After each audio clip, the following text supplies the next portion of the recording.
This is what happens when you have a whole bunch of old junky cars. You end up with a bunch of old junky keys. All right, so I want to move the Mustang and the Fury out, A, to get them started, and because it's a little warm today, I want to pull the Lincoln in and maybe clean it.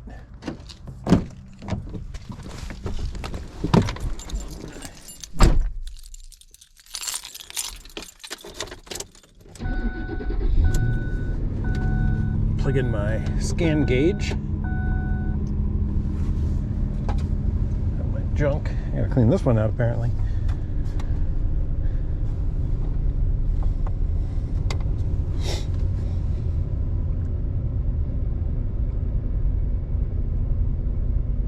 .37 transmission fluid temp. So I actually installed this scan gauge a while back after I had a transmission line blow, and the transmission overheated because I didn't know the transmission line blew because I was going down the highway. Overdrive light started blinking. So I went and put this on. The transmission was great. I changed the fluid. It didn't look burnt. Put the scan gauge in to see just how the transmission would hold temperature, and it's fine. It does good. Still wonder long term if there was any damage done to it, but so far it's been that was a couple years ago. So all right, let's put it in 4-wheel high, so we're gonna go through the mud.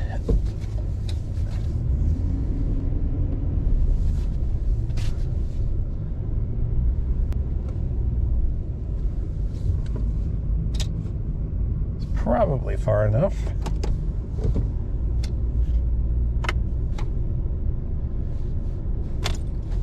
I do unplug this thing though, because it'll stay on. I don't want to drain the battery.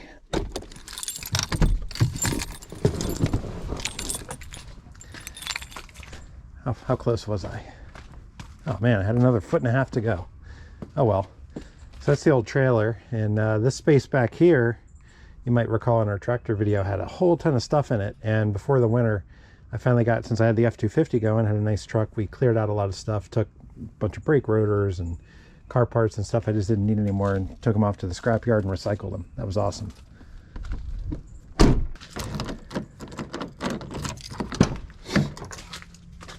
All right, like I was showing you earlier, we have a battery disconnect on this one. What is this? Oh, it's a greasy towel. That was from when I was fighting with the plow in the snow, and I just grabbed this towel to wipe my hands off. Probably just ended up chucking that.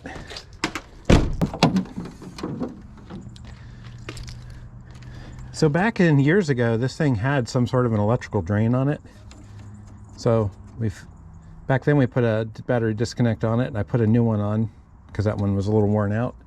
And well, it works good just to make sure we don't have any problems. I eventually need to go through and check and see if there is still a drain on it. I've just been too lazy to do it because that works. So I'll probably want to do 4-wheel drive on this one as well. So I'm going to need to lock my hubs.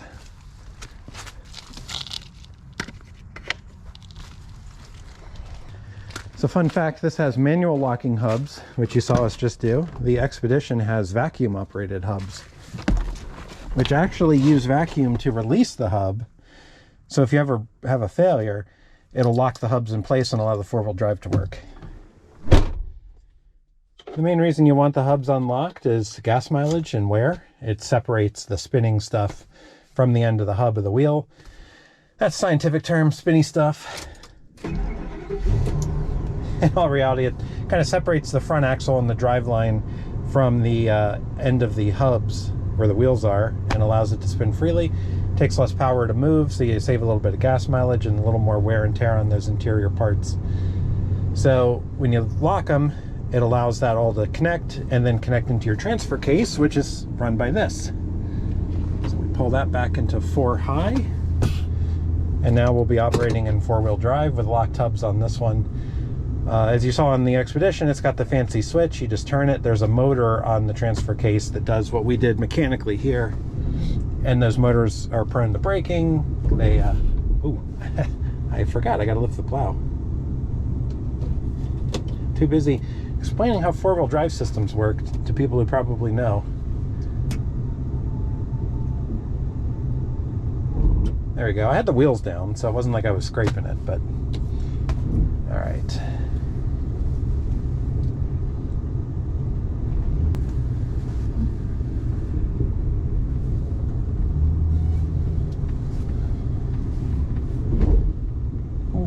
Man, it's muddy out.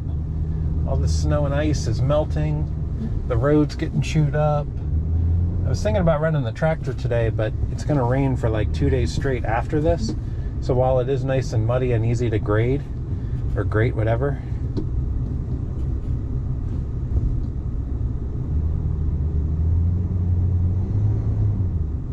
if I can get all the way up there without hitting it. Haha, look at that. That's close.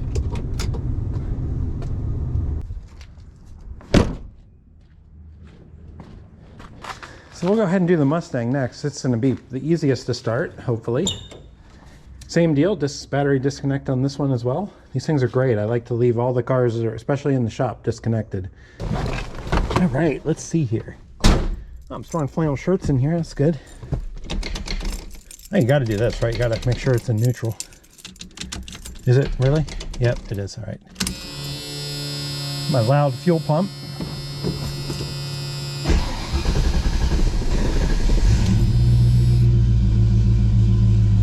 Not too bad. Let's roll it out. My clutch is a little too high. I got to adjust it.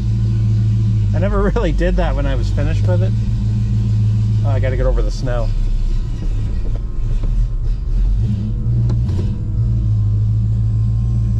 Still cold. It's a carburetor, so can't just gun it just yet. But yeah, my clutch is the take up on it's a little high still, so I need to adjust it.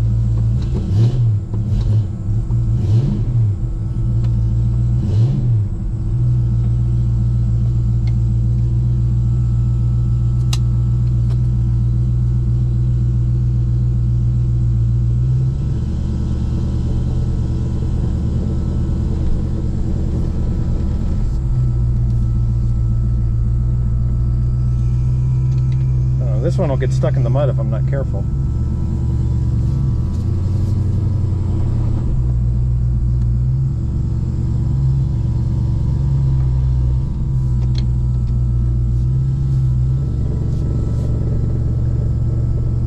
Oh, I left my light on in the truck.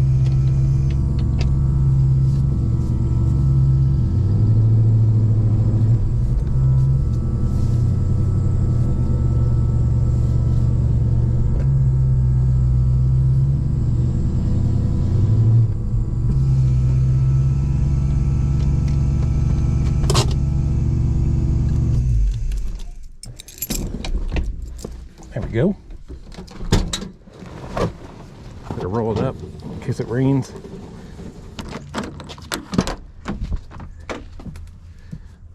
It's the kind of stuff I often should tell myself I just need to do Friday night. Get everything set up for whatever I want to do the next day. All right. So it's time for the Fury. So the Fury's got a nice plug-in battery tender, which is good.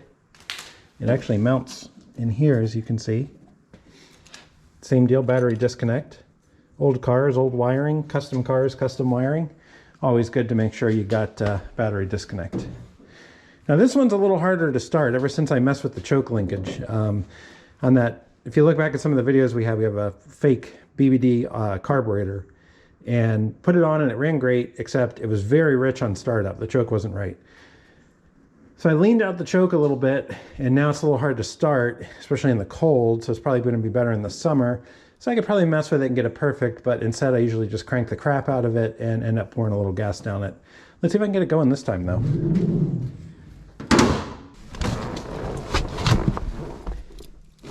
All right, let's see. I'll give it a bunch of pump. Let's see, Usually I have that problem. Now I'll not even touch it.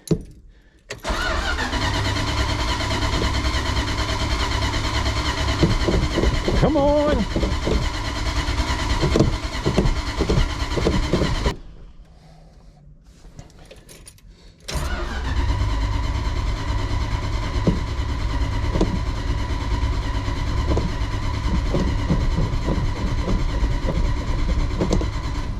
All right, we'll let the starter cool off.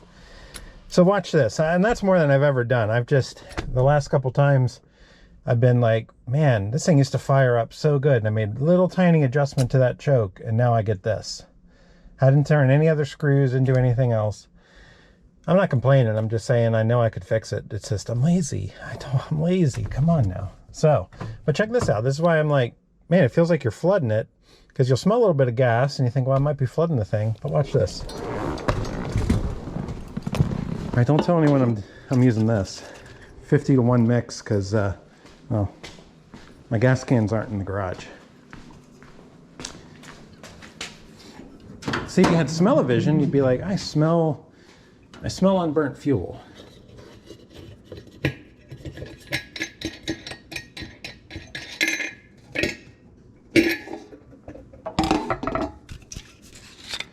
Now, our choke is not all the way closed, so I could probably still adjust it, but I need it to somehow take off a little better. And I know there's the vacuum choke pull-off, etc. So yeah, just pour a little bit of gas down in there.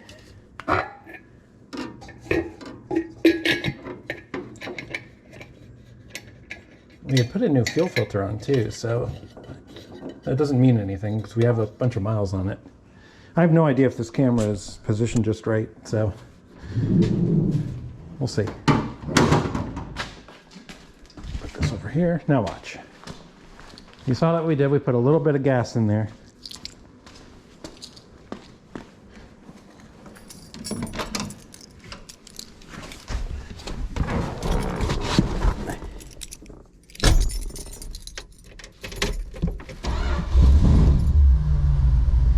Hey, it fired right up.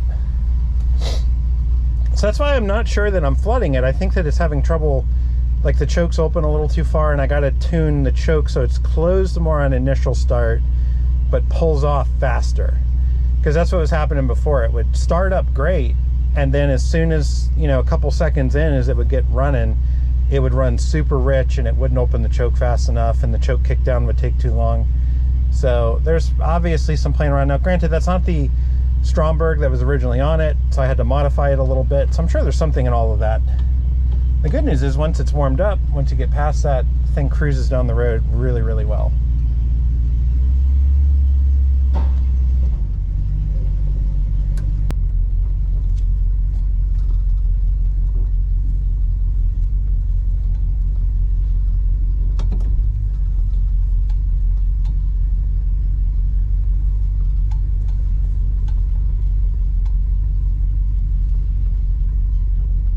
Alright, so this one I'm going to leave out and let it run for a little bit. Let it cycle some fuel through the carburetor. Let it warm up a little bit.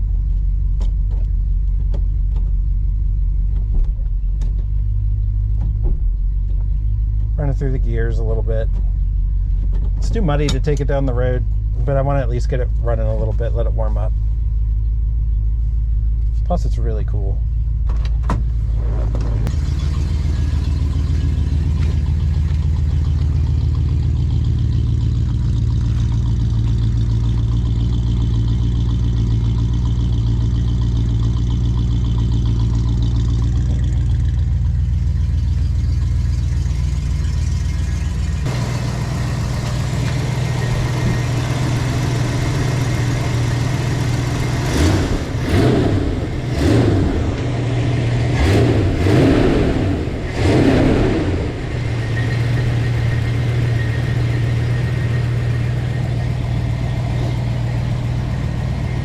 We'll let that one warm up a little bit.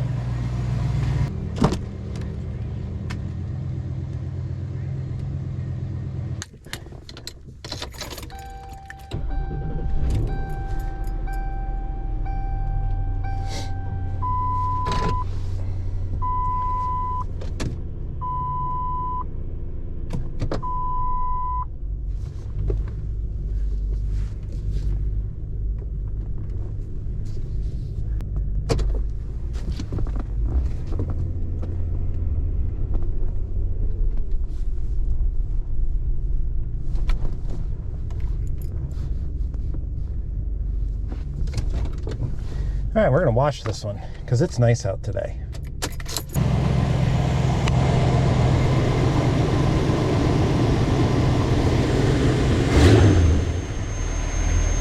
There we go, kick down.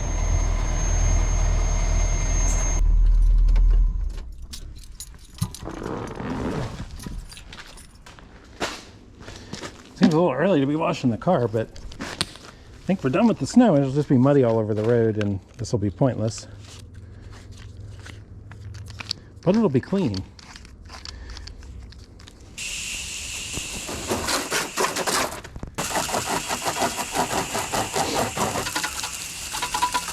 Might seem silly to wash it considering how muddy it is, but I do want to do some video on this later this weekend. Got to replace that broken mirror and put it up on the lift while we're at it. Get the camera up underneath. These hoses are awesome, by the way. They store real easy. This is a 100-footer. Best hose I've ever had. These old bulky hoses that are a pain to deal with. These things are great for pulling them out here and washing cars. I'll have to find it, put a link on Amazon. This thing's nice too. I think one of the reasons I like tools is because I enjoy this hobby, but the reason that you end up buying more tools is because you find out these tools can make life easier. And it's not really making life easier so much as it is allowing you to be lazy while still accomplishing the same thing. And that I value. I could care less about tool technology. I care about lazy technology, which just so happens to usually be the technology and tools.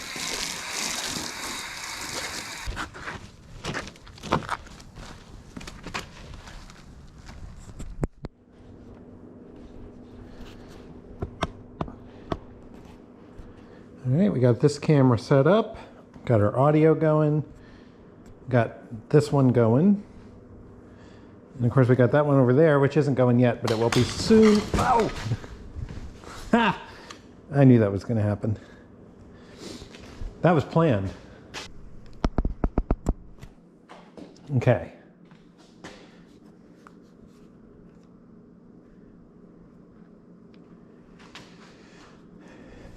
I don't really need that in a shot.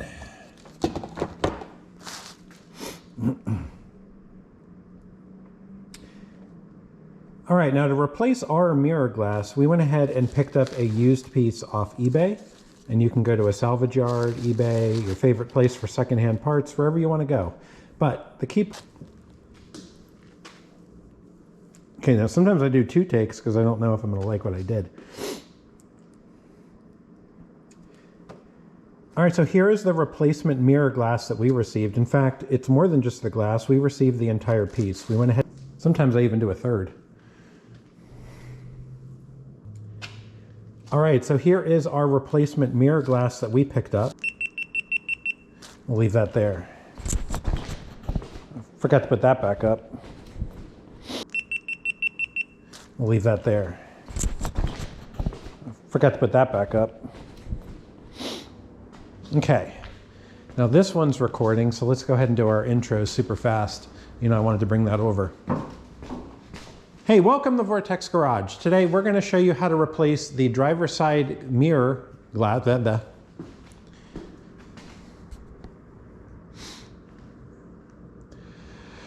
soon as I got a yawn, get a yawn out. Hey, welcome to Vortex Garage. Today we're going to show you how to replace the mirror glass on a side mirror on a 2003 Lincoln Town Car. Now we're going to show you our car and we're going to show you this mirror up close, so let's go ahead and jump right into it. All right, so we're not going to pull it all the way in. We're going to try to ride the other edge so that we have camera room, but without hitting it. Like that's probably good enough.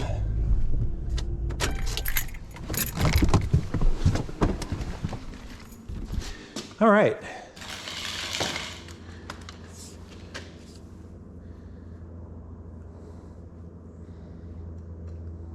See, that's pretty good. Look at that, zoomed right in there. Wish I can go even more with that one. So as you might be able to tell on our original mirror, the mirror glass is damaged. Careful of the painted surfaces. Yep, and just pop that off like that. I'm gonna just lay that on the floor. How about that? All right, and then behind it, you've got these wires.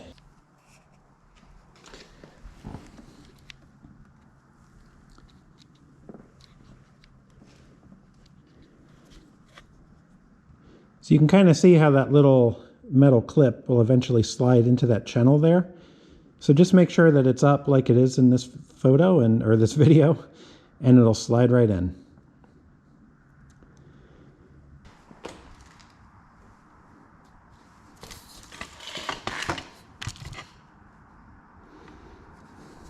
So in theory, if I do that, that should start to auto dim.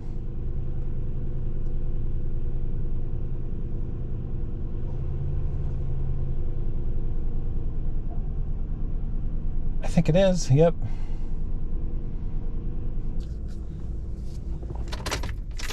Good to go.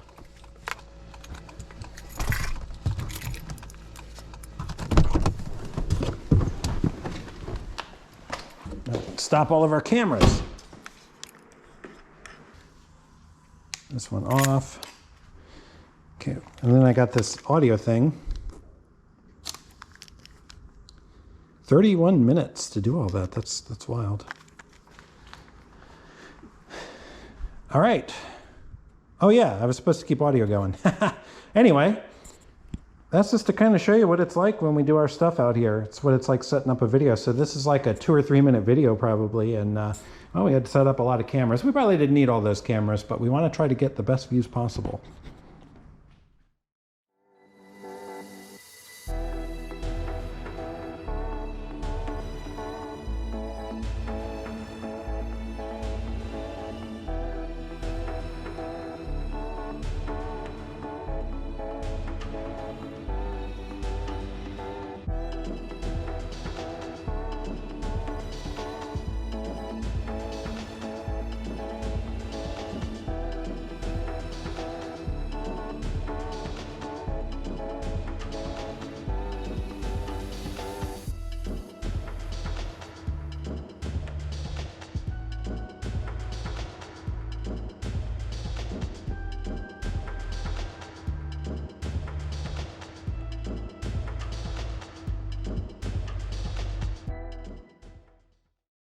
All right, so it's about 11 o'clock p.m. now, and I got a late start today,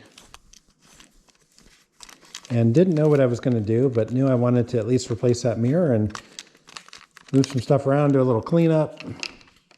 Turned into making some videos, getting the Lincoln video done. Now I got to put everything away, including the cars.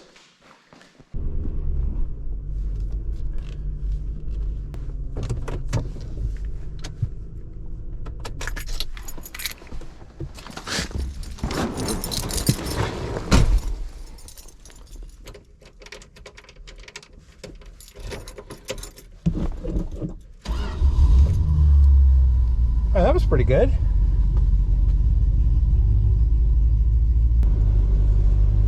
It's like almost midnight.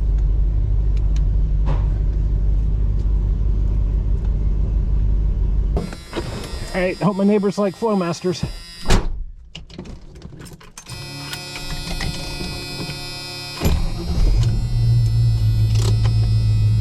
right, this one has dash lights at least.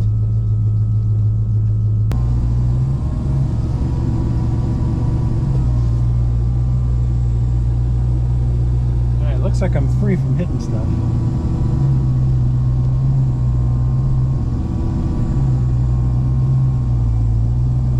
Oh man, I am close.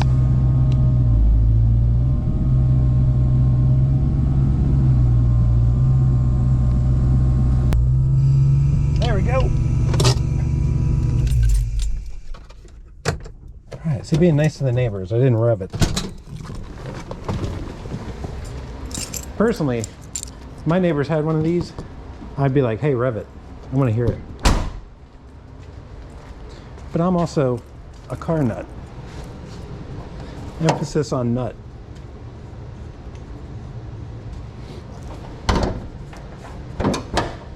All right.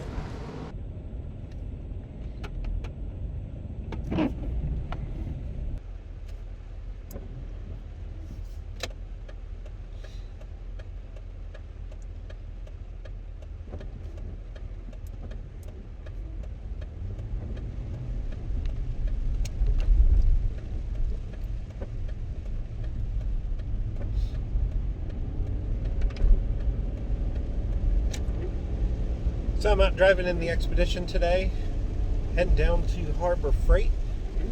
They opened a new one up closer to me, which is awesome. But this weekend they're having some special sale where you get, if you're an Inside Track member, 20% off anything, no exclusions. And for about 6 months I've been considering buying a tool chest, and I think that with this deal I'm going to do it. So we're going to get the big US General 72-inch. So what I'm hoping to do, obviously it's not going to fit in the Expedition, but I'm hoping we can go down there and special order it. I think I want to get a black one, I'm hoping. We'll order one of those up and then hopefully be able to pay with it using the coupon and then go with the truck whenever it comes in and go pick it up. So been trying to put this one off because it's a $1,000 toolbox, but with the 20% off, it's actually a $1,200 toolbox. With the 20% off, we're basically saving $240. So that's a pretty good deal. And I think it's going to help us be a little more organized in the shop. As long as I can make it down there. People drive like insanos on the weekend around here. So it's pouring down rain. They're weaving in and out. I'm just cruising. So let's go to Harbor Freight. These are sure nice, but they're quite a bit more than the US General. But definitely solid.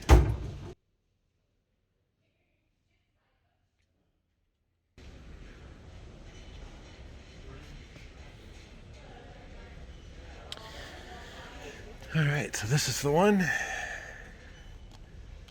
I can...